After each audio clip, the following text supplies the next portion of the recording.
حضرت کعب رضی اللہ عنہ فرماتے ہیں، حضرت اسماعیل بن ابراہیم علیہ السلام اللہ تعالیٰ کے وہ نبی علیہ السلام ہیں جن کو اللہ تعالیٰ نے صادق الوعد کا لقب عطا فرمایا ہے، جن میں بلا کی تیزی ہے، جو اللہ تعالیٰ کے دشمنوں سے جہاد کرتا ہے اور اللہ تعالیٰ اس کو ان پر فتح و نصرت بھی عطا فرماتا ہے۔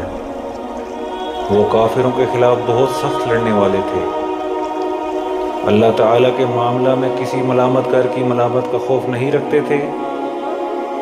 ان کا سر چھوٹا، گردن مضبوط، ہاتھ اور پاؤں لمبے، وہ کھڑے ہوتے تو ان کے ہاتھ ان کے گھٹنوں کو چھوتے۔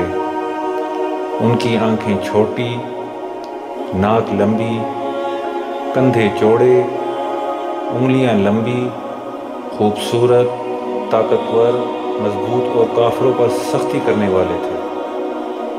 وہ اپنے گھر والوں کو نماز کا حکم دیا کرتے تھے اور رب کی بارگاہ کے مقبول بندے تھے، اور ان کی زکوٰۃ اپنے مالوں میں سے اللہ تعالیٰ کی بارگاہ میں قربانی پیش کرنا تھی۔